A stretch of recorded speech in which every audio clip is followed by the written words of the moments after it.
Welcome back. It is just after 8:30. Thanks for joining us this morning. Prime Minister Justin Trudeau has offered more detail about the federal government's $9 billion aid package for students. He says students who are helping in the fight against COVID-19 can apply for the Canada Student Service Grant.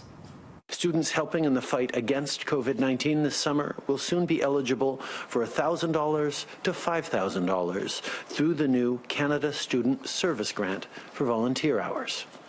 We're also going to be providing specific support for First Nations, Inuit, and Métis Nation students.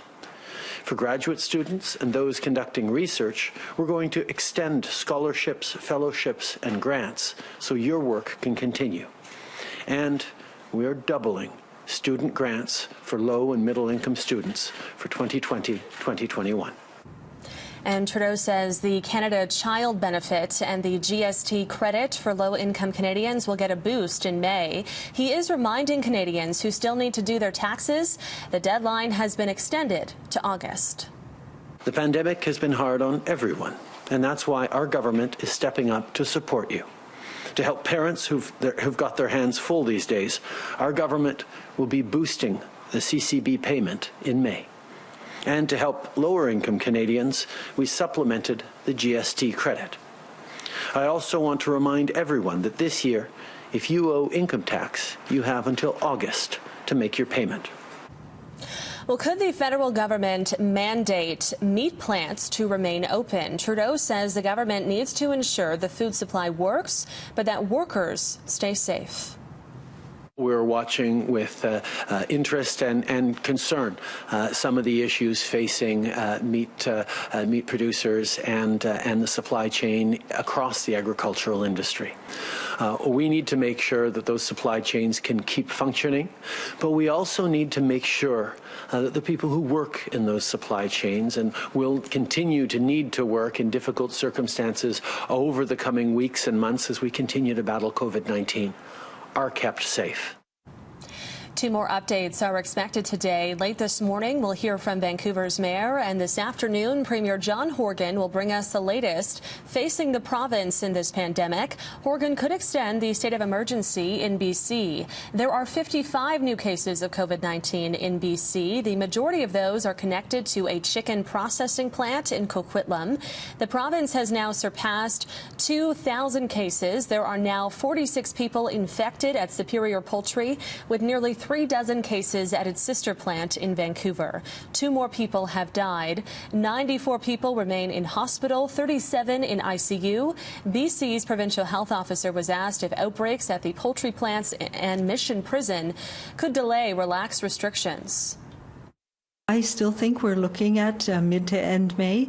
I still want to see things going down, but these outbreaks are known outbreaks. And some of the other things that we're watching very carefully and that we're measuring around the province is those cases that we're seeing. As you know, we've expanded our testing again as we've moved into this phase to make sure that we're picking up anybody in the community who has respiratory symptoms that might have COVID-19. So picking up unlinked cases or non-epi-linked cases. BC's education minister says he wants to learn from other provinces and countries like New Zealand before starting to reopen schools. Rob Fleming says scenarios for a controlled return are being considered. No plans will be announced until the health and safety of staff and students are fully addressed.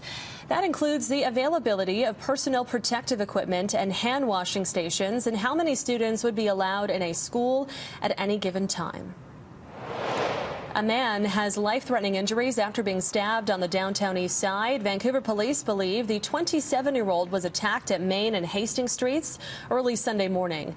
The man made his way to Dunlevy and East Hastings, where he was picked up and driven to hospital.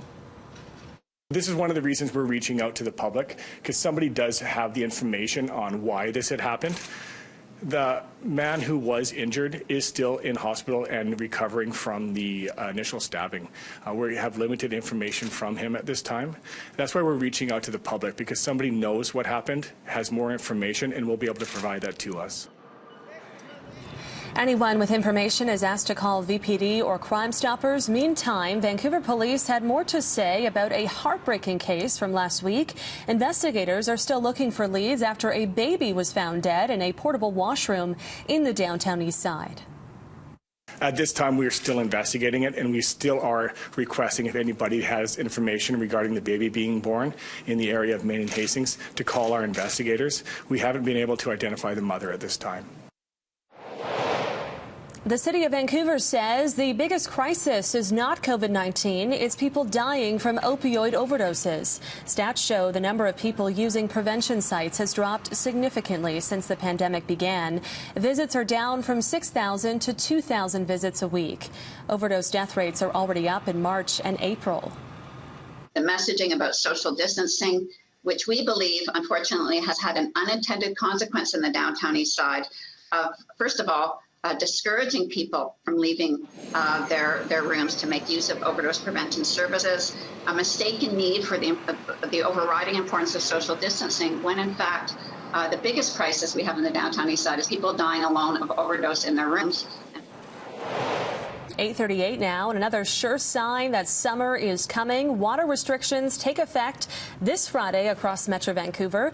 You are allowed to water your lawn 2 mornings a week. If your address has an even number, officials say your days are Wednesdays and Saturdays.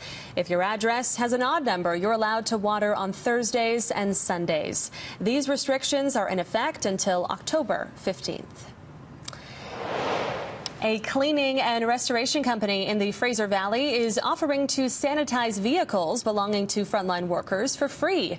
Our Greg Harper is live in Abbotsford with more on this initiative. Good morning, Greg. Good morning, Mary. Yes, here at Service Master Restore on McClure Road in Abbotsford, a business that specializes in the cleaning and restoration of buildings, but now they're switching to vehicles, at least partly. It's been slightly slower for them during the pandemic, so they have the staff available here to pull this off, and that is offering free car cleaning for frontline workers. And word is starting to get out. 7 nurses were by here yesterday to have their car cleaned. It's a process that takes about 20 minutes from start to finish, and here's how it works. The first step is we're fogging with an ultra light volume fogger, a product called Q128, which is a medical grade disinfectant. So we fog that through the vehicle. That takes about 20-30 seconds. After that, we leave it to dwell, and that's where the chemical is killing any of the virus bacteria. Once that's been done, we then go through into a high touch point wipe, and that basically is cleaning any excess residue out of the vehicle and making the vehicle nice and clean. So again, we're here on McClure Road. This is being offered from 8 a.m. until 3 p.m. until Friday, but they're saying here if there's a lot of demand for this, they will continue to offer it. And I'm hearing a nurse has just pulled up. We'll try and chat with her and hear what she has to say a bit later on in the show. Russ, over to you. Great. Thanks for that, Greg. Great initiative. Love that story. We'll follow along with you throughout the morning as well. Hey, before we get into our weather story, I want to share with you another beautiful shot here. And this is a painting that is finally finished. And of course, it's of our local celebrity, Dr. Bonnie Henry.